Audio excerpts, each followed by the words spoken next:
Imagine acordar no meio da floresta amazônica e se deparar com isso. Casas de madeira pintadas de branco. Calçadas. Hidrantes. Uma caixa d'água de metal enferrujada. Uma praça com banco de praça. Um cinema. Uma escola. Uma fábrica. Tudo construído nos anos 1920. Tudo completamente abandonado. Não é cenário de filme. Não é ruína de uma civilização perdida. É algo ainda mais estranho. É o legado de um homem que achava que podia dobrar a Amazônia às suas regras. Mas ele não estava preparado para o que a floresta faria de volta. Henry Ford, o criador da linha de montagem. O homem que colocou o mundo sobre 4 rodas. Aquele que transformou a América. Ele gastou o equivalente a $1 bilhão em valores atuais. Construiu uma cidade do zero. Trouxe milhares de trabalhadores. E depois, simplesmente foi embora. Deixou tudo para trás. Por quê? O que aconteceu no coração da Amazônia que foi grande o suficiente para derrotar o homem mais poderoso do mundo? Isso é Fordlândia. E essa história é mais estranha do que qualquer ficção. Para entender o que Ford fez na Amazônia, você precisa entender uma coisa: borracha. No começo do século XX, borracha era ouro. Cada carro que saía das fábricas da Ford precisava de pneus. Cada pneu precisava de látex. E o látex vinha de uma única fonte, a seringueira. O problema? A Grã-Bretanha controlava quase toda a produção mundial. Os britânicos tinham levado mudas da Amazônia para o Sudeste Asiático décadas antes. Plantaram em larga escala. Organizaram. Dominaram o mercado. E aí virou monopólio. Os preços eram ditados por Londres. Ford dependia completamente desse fornecimento. E Ford odiava depender de qualquer coisa que ele não controlasse. Então ele teve uma ideia. Se a seringueira é originária da Amazônia, por que não voltar à fonte? Brasil. Rio Tapajós. Estado do Pará. Em 1927, Ford enviou representantes ao Brasil para negociar com o governo. A resposta foi rápida. O governo brasileiro adorou a ideia. Concessão aprovada. 2,5 milhões de hectares. Quase de graça. No papel, parecia perfeito. Uma cidade americana construída do zero. Uma plantação enorme de seringueiras. Produção própria de látex. Fim da dependência britânica. Ford estava convicto. Isso seria mais uma conquista da engenharia americana. Mas ninguém perguntou à floresta o que ela achava. A construção começou em 1928. Em tempo recorde, surgiu uma cidade do nada. Casas estilo Nova Inglaterra. Ruas planejadas em grade americana. Um hospital. Uma escola. Um campo de golfe. Um campo de tênis. Tudo que uma cidadezinha americana teria. Exceto que não estava nos Estados Unidos. Estava a 300 quilômetros da cidade mais próxima. No meio da Amazônia. Com temperatura de 40 graus. Umidade de 90%. E uma floresta que não conhecia regras. Os trabalhadores chegaram a centenas. Brasileiros de várias regiões.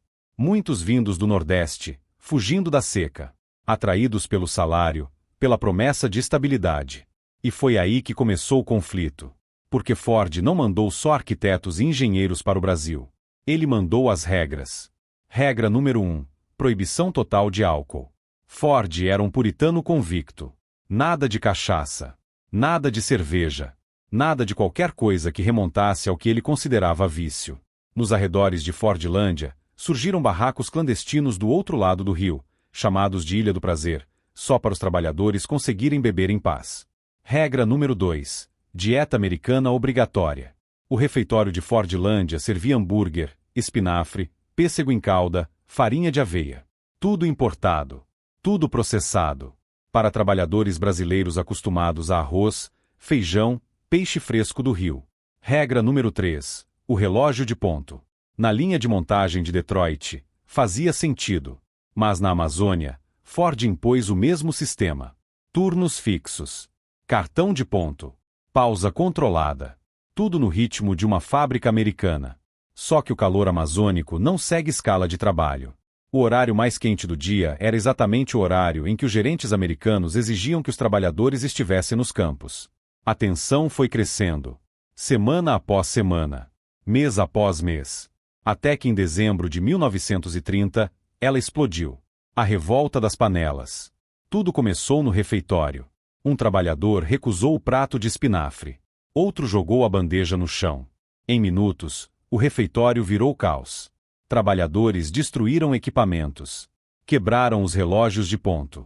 Incendiaram o refeitório. Invadiram os escritórios. Os gerentes americanos fugiram para os navios no rio e ficaram lá, com medo, esperando que a situação esfriasse. O governo brasileiro precisou enviar tropas para conter a rebelião. Ford ficou sabendo do ocorrido em Detroit. E não mudou quase nada. Mas a revolta dos trabalhadores não foi o maior problema de Ford na Amazônia. O maior problema estava na própria floresta. E ele estava prestes a descobrir isso da pior forma possível. Vamos falar sobre o erro que Ford nunca deveria ter cometido. Quando você pensa em plantação, pensa em fileiras. Organização. Eficiência. Tudo igual. Tudo no espaço mínimo possível. Era assim que funcionavam as plantações britânicas no Sudeste Asiático. E foi assim que Ford mandou plantar as seringueiras na Amazônia. Erro fatal. Na Amazônia nativa, as seringueiras não crescem juntas. Elas ficam espalhadas entre outras árvores, outras espécies, separadas por metros e metros de distância. Isso não é acidente. É a defesa natural da espécie. Porque na Amazônia existe um fungo, o Microciclus ulae, um parasita devastador que ataca exatamente as folhas da seringueira. Problemas se acumulavam. Em 1945, depois de mais de uma década de tentativas fracassadas, de dinheiro jogado fora e de uma cidade que nunca funcionou como deveria, Ford desistiu. Vendeu tudo ao governo brasileiro por menos do que valia um lote de carros. E foi embora, sem olhar para trás. Hoje, Fordlândia ainda existe. Não como cidade industrial. Não como plantação. Mas como uma espécie de museu a céu aberto de ambição mal calculada. Cerca de 2.000 habitantes vivem lá. Pescadores, agricultores, pessoas que nasceram nas sombras das ruínas. A caixa d'água enferrujada ainda está de pé. Alguns prédios resistem ao tempo. A vegetação entrou pelas janelas, pelos telhados, pelos corredores. E tem algo de poético nisso. A floresta que Ford tentou dominar foi mais paciente do que ele. Simplesmente esperou. E depois tomou tudo de volta. Pedaço por pedaço. Parede por parede. A lição de Fordlândia não é simples. Não é só sobre arrogância. Não é só sobre choque cultural. Não é só sobre fungos e plantações. É sobre a diferença entre conhecimento técnico e sabedoria local. Ford tinha engenheiros entre os melhores do mundo. Tinha recursos que nenhum país do mundo tinha na época. Tinha determinação absoluta. Mas não tinha humildade para ouvir as pessoas que conheciam aquela floresta. E a floresta cobrou o preço. $1 bilhão. 18 anos de tentativa. Milhares de vidas impactadas. Uma cidade construída do zero e abandonada quase intacta. Tudo porque um homem achou que o mundo funcionava no ritmo dele. A Amazônia discordou. E a Amazônia ainda está lá. Fordlândia também. Como prova de que algumas lições só a natureza pode ensinar. Se esse vídeo te fez querer saber mais sobre lugares abandonados e histórias esquecidas do Brasil, você vai querer ver o próximo. Deixa o like, se inscreve no canal e até o próximo mistério.